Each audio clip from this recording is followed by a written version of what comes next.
with Zach with Living Corporate, and for like the first time in a while, no interview this week. Just me talking. Wanted to slow some things down, share some thoughts with you all. A little bit of the state of the Living Corporate network, a little bit of that. You know what I'm saying? Some context, some grounding. I want to say that when I decided to create Living Corporate back in 2018, I just knew that there was value in having frank conversations about the lived experiences of Black and brown people that did not consider HR or what your white colleagues would think and say, that did not center comfort of others, but really emphasized on the centering and amplifying of Black and brown people. And that was really the mission. That's it. Just to create a space where we had frank conversations and, as we say, real talk in the corporate world. What I realized, and I did not anticipate this, right? Like when Living Corporate came into being, was that brands would value really engaging with these audiences, especially since those very audiences work for their companies and they're trying to recruit more from those audiences. I didn't appreciate the value that organizations would place on that because, frankly, up until that point, I wasn't really treated with any high regard, right? Like Living Corporate was very much so like me trying to punch up at these systems that were never really designed for people like me or people that look like me to be successful. And so it's been humbling, right? Like I want to say since like 2020, I mean, we've had brands on like early as the show started. So like, it's not that, but I think it's just the fact that folks really want to work with us, right? Like the ads and things that you hear from time to time are brands that actually want to work with us and who are in alignment with our mission and are really serious about the work of equity and workplace fairness, right? Like that's dope. And as I kind of come up and I look, it's been 5 years of us creating this content, of us challenging white systems and white institutions and straight systems and straight institutions and able-bodied systems and institutions, and 2 million downloads later, 900 or so podcasts and videos and webinars. And then the fact that now Living Corporate is in a place that it can bring on more people and help them in their dreams. The Living Corporate is this space and a resource for historically marginalized people, but also a space and a resource for those who are trying to learn and trying to do better. Because it's really invaluable.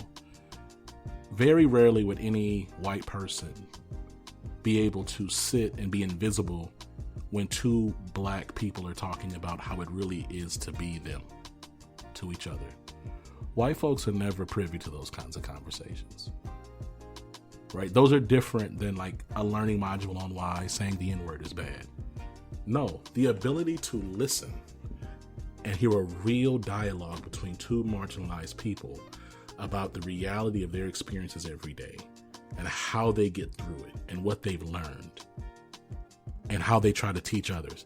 To be able to listen to that is a powerful learning modality.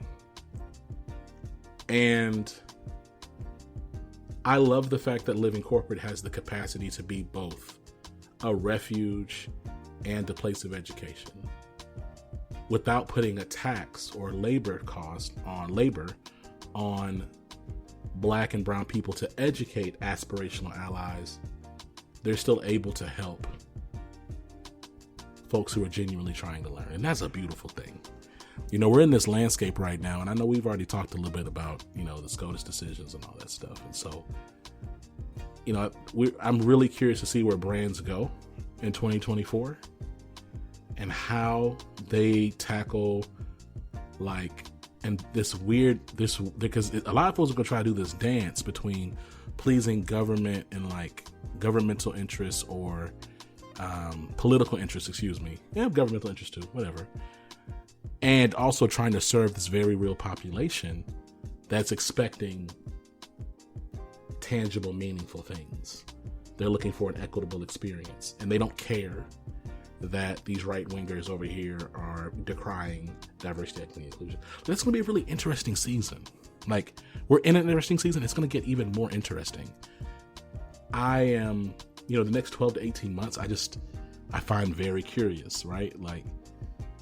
Certain things I think are always going to be staples, right? So data analytics, NDEI, assessments, right? Really understanding okay, what is your data telling you? People are going to always want that, irrespective of how right or left-leaning their stances may be, because everyone wants insight into their companies, right? If you don't know how to sell it, that's a different problem. But positioned well, any and everybody wants insight into their companies. No one's going to sit back and say, I don't. So that's always going to be a thing, some type of data-driven consulting, analysis, visualization, blah, blah, blah. And then the other thing that's going to be a constant is training. I'm just curious as to what does training look like in this new ever-growing anti-DEI landscape, right? And again, because there's going to be these tensions, political tensions of folks feeling like they have to do something and being afraid to do anything. And then there's going to be this clamoring from the working class asking for certain things, right? And I know that it's not the majority of people, but it's still a large enough percentage of your employee population who expects some type of movement in DEI. So it's going to be interesting. We're just going to have to see, right? I'm sure, we'll learn, and we'll come back to y'all with dope conversations like we always do on Living Corporate. But I think for me, it's just more reflective. I just want y'all to know that it's been half a decade. I'm so proud of where we're at. I'm a bit flabbergasted sometimes, really, at how we've grown, how we're seen in the market. The fact that our team continues to grow is dope. We're recording this, you're hearing this, in about, I'm gonna just say 7 days. 7 days. I'm gonna have some crazy news for y'all. 7 days. Okay? 7 days, right? So make sure you click the link in the show notes, subscribe, follow us so you can see what's going on. But we have some news dropping, okay? And it's relevant, right? It's pertinent to everybody who's a regular listener to Living Corporate, who checks out our content on LinkedIn Learning, who follow us on our socials, who follow me personally, who subscribe to our newsletter, who buy our merch, who thought about buying our merch but didn't. No, y'all need to buy the merch. Come on, what's up? These hoodies they're honestly priced to sell. Anyway, it's relevant to all of y'all. So I'm excited about sharing this news with y'all when it's time, which again will be in about 7 days. And until then, thank you. Straight up. Thank you. Thank you for all of your support, right? Even some of y'all who be listening don't be giving me 5 stars on Apple Podcasts. Even y'all, right? Thank y'all. Love to y'all too. You know what I'm saying? Even though, it's right there. I'm looking at the numbers. The metrics going crazy. Y'all, come on. Y'all got to listen to, you know what I'm saying? Just go in the app and just press, and they give me a review. You know what I'm saying? Come on. I get the algorithm be algorithming, but the numbers is there. Y'all got to give me the review. Anyway, so it benefits all of y'all. I appreciate y'all. And I love y'all. Okay? Take care of yourselves and each other. Peace.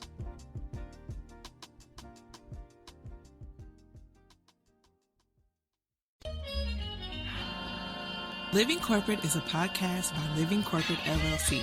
Our logo was designed by David Dawkins. Our theme music was produced by Ken Brown. Additional music production by Antoine Franklin for Musical Elevation. Post-production is handled by Jeremy Jackson. Got a topic suggestion? email us at livingcorporatepodcast@gmail.com. You can find us online on Twitter, Facebook, Instagram, and living-corporate.com. Thanks for listening. Stay tuned.